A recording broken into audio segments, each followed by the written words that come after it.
Well, hey there, everyone. Welcome to my channel and welcome to Elden Ring on the 2070. It's finally time, and the performance is, well, first of all, let me go through the settings so that you guys can see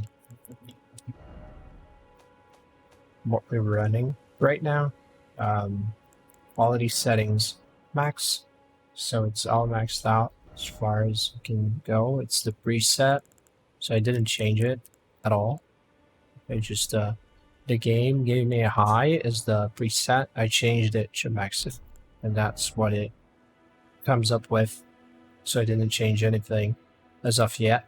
It's just ultra settings as high as you can go, and performance is questionable at best.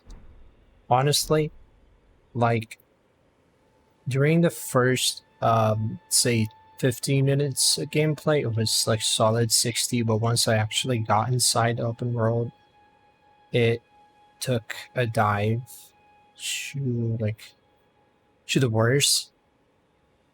And well, it's quite disappointing, I gotta say, for now. But then again, we gotta understand that the game like just came out, so it's subject to change. I mean, the day one patch fixed a lot of things already from what I heard, because it was worse on PC before day one patch, so that's a plus. So there's a sign that they're actually trying to fix it already. Good thing. But yeah, so far on PC, it's a little bit of a mixed bag, as you can tell. 2070 should be running this a little better, all things considered. I mean, this is full HD.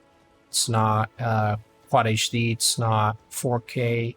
Sure should be delivering better frames. It's not unplayable by any means, but the problem is without recording, because now we're getting like a solid 50, almost as if it's locked to 50 FPS, which is not the case. But it seems a lot more playable than it actually is, because it does tend to drop during combat. So you're looking at 60 and then it drops to 50 or lower, which does affect performance a lot.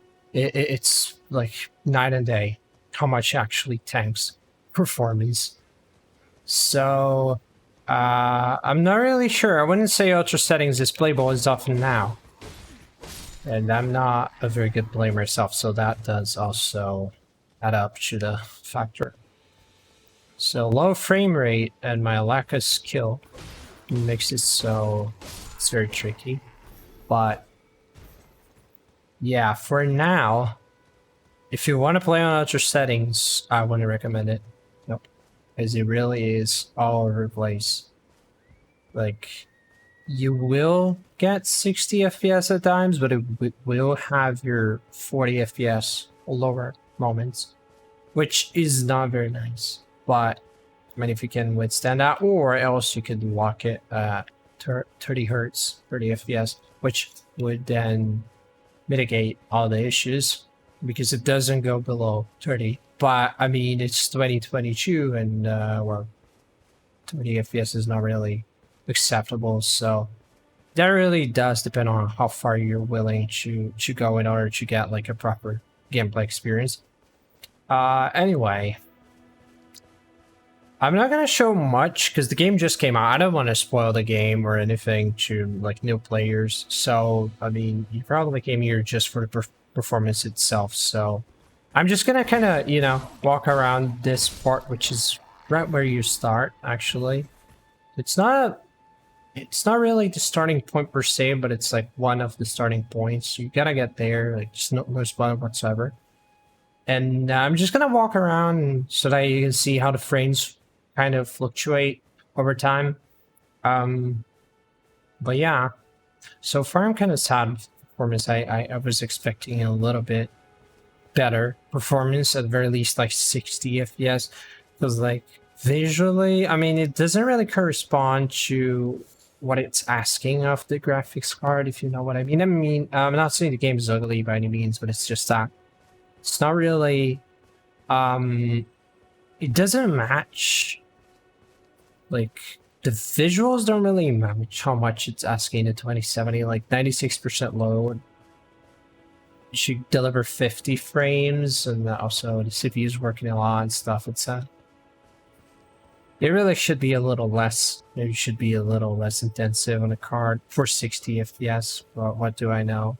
It's probably the filters, because then I get maximum settings, maximum everything, SSAO, and all the stuff that you don't actually need. Eventually, like after the first playthrough, the first couple hours, I'm having fun with the game, I'm probably gonna sit down and try different graphics settings, because I'm pretty sure you can actually like get more juice without compromising the visuals too much. I mean, if you drop the SSAO a little bit, if you drop vegetation density a wee bit, it should fix most of it. It should. I mean, on paper, it should fix it. I'm not really sure, because I also heard it's an issue with the game itself, like the frame drops, the stuttering. Something with the game specifically, so it's a thing that gotta be fixed by a patch. It's not really, it doesn't concern the graphics settings specifically, so regardless of graphics settings, the frames will fluctuate a little bit, but I do assume it's only a matter of time until they get that fixed. And honestly, I mean, it's not unplayable, it's just a wee bit annoying. Like I said, it doesn't really interfere that much. But yeah, you can see when it rains, it gets even worse. Like we're down to 39 now, which is not really ideal. Not at all. I mean, it's 2022. So yeah, maximum settings is definitely a no-go for Elden Ring. We're gonna see with high settings. Perhaps high settings could be the sweet spot for this one, but maximum settings definitely out of question for now for the 2070, because even 1080p is just not fun. It's not delivering a great performance whatsoever. But we're gonna see once I change the graphics settings back to high, which is gonna be another video, but it's gonna be uploaded soon as well. It should be uploaded by the moment we're watching this. It should be out already. So I'll see you guys in the next one. I hope you guys enjoyed this very short video, very short benchmark, day one benchmark of Elden Ring, and see you guys soon.